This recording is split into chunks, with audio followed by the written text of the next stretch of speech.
Salut à toi! Aujourd'hui, on va répondre dans cette vidéo aux 3 questions à te poser avant de faire ton site internet. Alors, la problématique, quelle est-elle? La problématique, c'est tout simplement, on va essayer d'imaginer un petit peu ton site internet comme une maison et bah, construire une maison, ça amène pas mal de questions justement. La première question, c'est déjà, est-ce que tu as les compétences, pour, construire ta maison, pour construire ton site internet? Est-ce que tu as des notions, d'informatique, on va dire en plein dans le web de manière générale et puis voilà un petit peu le fonctionnement d'un site internet? Est-ce que tu vois un peu ce que c'est qu'une base de données? Est-ce que tu vois ce que c'est qu'un hébergement? Voilà, des considérations un peu techniques, qui font que, bah, forcément peut-être tu te poses plein de questions. Donc la question c'est de savoir déjà, est-ce que toi tu les as ou pas? Et c'est tout à fait normal et OK que tu les aies pas, mais ça fait partie des questions à se poser. On va voir ça juste après. Et puis est-ce que tu sais quoi mettre dedans? Là je vais comparer ça à la décoration, aux meubles, aux fonctionnalités, même plus au-delà des fonctionnalités, vraiment ce que toi tu veux, mettre comme contenu.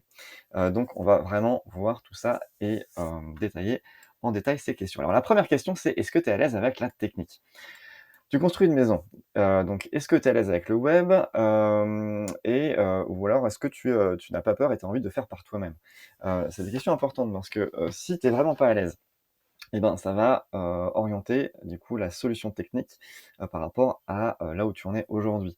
C'est-à-dire que comme je le disais, si tu es pas à l'aise avec, on va dire la, création de contenu, je veux dire du type WordPress ou ce genre de choses, tu vois comment mettre en place un hébergement, comment acheter un nom de domaine, tu vois ces petites choses un petit peu c'est pas tant si compliqué que ça, mais ça mérite de s'y intéresser un minimum. Est-ce que toi, tu es à l'aise avec ça ou est-ce que tu as envie de le faire? Ça t'intéresse vraiment et tu te sens assez motivé, assez passionné pour, mettre les doigts un petit peu dans le cambouis? Hem voilà, et si c'est pas le cas, c'est tout à fait OK. Donc, justement et selon ta réponse et ben, ça va orienter les choses pour la suite et pour la solution qu'on va choisir. Hem, donc c'est une question très importante à te poser par rapport à ça. La deuxième question, c'est: est-ce que tu veux être locataire ou propriétaire? Alors naturellement, tu vas peut-être te dire au début: «Mais oui, je veux être propriétaire de mon site, c'est mon contenu que je vais mettre dedans, j'ai envie d'être propriétaire de ça, évidemment». Sauf que si tu es propriétaire de ton site, et j'ai envie de dire de ta maison, ça implique aussi certaines responsabilités. C'est-à-dire que tu dois gérer l'entretien, tu dois t'occuper de tous les aspects de la conception. C'est-à-dire que tu vas avoir beaucoup plus de charge mentale. C'est-à-dire que quand je parle de l'entretien, ne serait-ce que l'entretien, c'est, quel type de sauvegarde tu mets en place, pour justement, voilà, s'il y a un pépin sur ton site, ça arrive, pas si souvent que ça non plus, mais ça peut arriver. Il faut aussi maintenir son site à jour pour que justement les pépins n'arrivent pas. Est-ce que c'est des choses que tu as envie de prendre le temps de faire, que tu as envie d'apprendre à faire? Donc tu vois, il y a cette charge mentale qui vient s'ajouter. Quand on est propriétaire et qu'on a vraiment la main sur tous les aspects, et qu'on a du coup, un outil qui va être très complet, peut-être un peu trop complet parce que du coup il va être trop complexe, et ben, ça te fait aussi beaucoup d'aspects, tu dis: «Ah c'est possible ça, c'est possible ça».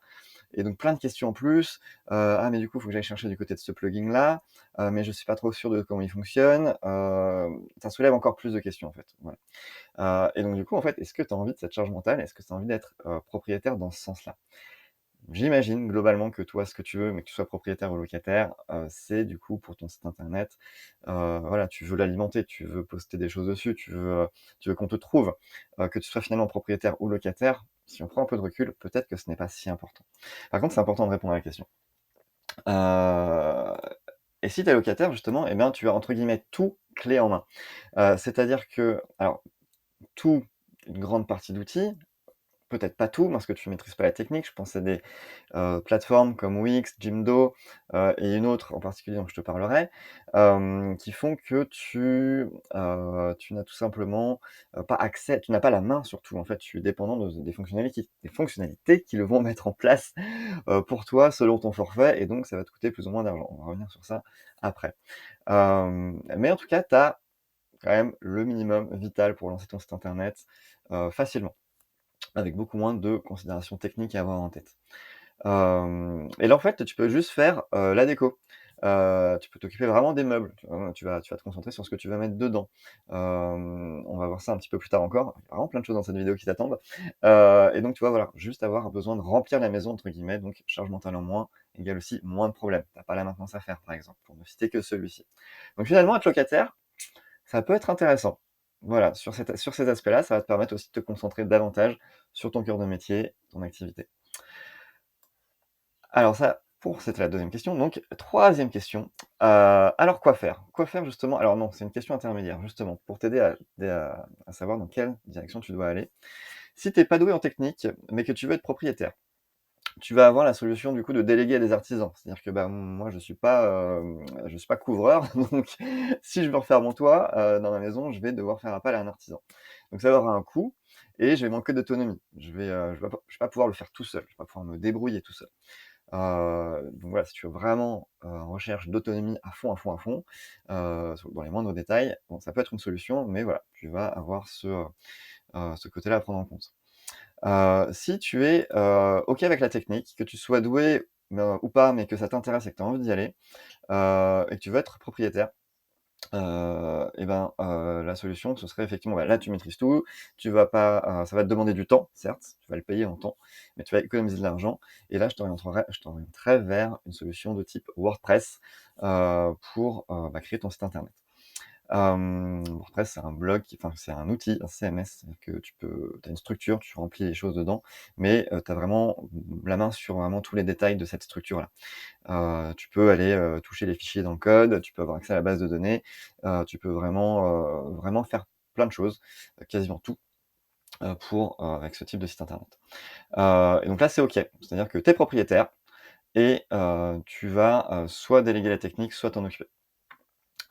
Et il y a aussi la solution où tu es pas à l'aise avec la technique ou alors tu as pas envie de t'en occuper. Et moi aujourd'hui, c'est mon cas. Je suis très à l'aise avec la technique, mais j'ai plus envie de m'occuper de, la technique justement. Tout ce qui est maintenance et tout, pour mes sites à moi, je n'ai plus envie de m'en occuper. Pour mes clients évidemment, c'est un plaisir de m'en occuper, c'est mon boulot, mais pour ma part, me concernant, j'ai plus envie d'avoir cette charge mentale pour moi. Donc je suis un petit peu plus limité techniquement, si tu prends des plateformes justement. Tu vas économiser de l'argent, alors non, j'ai mis du temps d'abord. Tu vas économiser du temps évidemment parce que, bah, ça va être des choses dont tu as moins à t'occuper, et de l'argent, alors j'ai mis une petite, astérix, parce que voilà, tu peux avoir des solutions gratuites, en tout cas des solutions qui démarrent avec un forfait gratuit, donc du coup, bah, ça te coûte rien. Bien sûr, tu as un peu plus de limites, mais tu peux aussi trouver des offres qui sont intéressantes, même avec un forfait gratuit. Et donc moi, la solution que j'utilise, justement, c'est une solution, que tu vas pouvoir découvrir justement dans la description de la vidéo. Je t'ai mis un lien, je t'offre un site internet avec une plateforme justement qui t'offre, ton site, mais aussi plein d'autres outils dont tu vas avoir besoin qui sont clés en main et tu peux commencer à 0 € et j'ai trouvé cette solution, vraiment bien foutue et surtout assez ergonomique et assez intuitive. Et donc je te le dis pas là dans la vidéo parce que je préfère que tu ailles cliquer sur le lien qui est en bas, tout simplement. Hem Et donc moi, c'est la solution que j'ai choisie aujourd'hui. Et la troisième question, on y arrive, as-tu préparé ton contenu? Parce que quelle que soit la solution que tu as choisie, que tu sois propriétaire ou locataire, eh bien, en fait, est-ce que tu as réfléchi un petit peu à ce que tu allais mettre dans ton site? Dans tous les cas, c'est une question, tu ne pourras pas y échapper. Et je te pose cette question maintenant parce qu'en fait, ça sert à rien d'aller chercher, un outil pour faire ton site internet si tu n'as pas préparé ce que tu vas mettre dedans. Et ce que j'entends, c'est, bah, ton menu, tes images, alors tu peux ne pas en avoir beaucoup, mais en tout cas des images qui vont illustrer un petit peu, ton propos et égayer. Tu as des banques d'images gratuites où tu peux faire tes propres photos évidemment, et tes pages surtout. C'est surtout ça en fait qui est compliqué, qui peut prendre du temps et qu'on rechigne à faire. C'est-à-dire ton offre, donc ça veut sous-entendre d'y avoir réfléchi, de l'avoir, bien préparée, de l'avoir bien expliqué. Ton à propos, savoir parler de toi, en termes dans la dimension professionnelle et ce qui t'a amené à faire ce que tu fais aujourd'hui pour les personnes que tu fais aujourd'hui, enfin que tu veux accompagner aujourd'hui. Ta page de contact, bon celle-là elle est assez simple, hein, c'est un formulaire, mais elle doit faire partie de ton site. Est-ce que tu as pensé à, bah, ta page témoignage, du coup, pour voilà, agrémenter ton site et puis donner du poids aussi à ton propos? Et à créer ta liste email avec un cadeau, pour que les gens aient envie de s'abonner. Alors un cadeau ou des conseils, tu vois? L'idée, c'est que tu leur envoies par mail quelque chose et que tu puisses communiquer avec eux. Et ça, en fait, c'est hyper important. Si tu es pas à l'aise avec ça, tout cet aspect marketing-là, par exemple, et ben, on peut en discuter. J'ai dû faire plein de vidéos, j'ai fait du contenu là-dessus. Donc n'hésite pas à aller regarder un petit peu ce que je propose sur Insta, notamment. Et ta page d'accueil évidemment et je la mets en dernier la page d'accueil. Pourquoi? Parce qu'elle va regrouper un bout de chaque page, que tu auras créé juste avant, de chaque contenu. C'est-à-dire que tu vas mettre en avant ton cadeau, tu vas mettre en avant, ton à propos, tu vas mettre en avant ton offre. Donc ça, tu vas le faire sur la page d'accueil. Donc en fait, ça a du sens de le faire en dernier. Voilà, donc est-ce que tu as bien pensé à ces pages-là? Voilà, on arrive sur la fin de cette vidéo, mais je t'invite à, télécharger cette carte mentale, donc directement dans la description. Moi, je suis Yann Lopin, je suis webmaster holistique et j'accompagne mes clientes, eh bien, sur, tous les aspects du web, c'est-à-dire la communication, la création du site internet, et la vente éthique, pour, justement dépasser des blocages et ne plus avoir peur de se vendre notamment et bah, justement remplir ton agenda.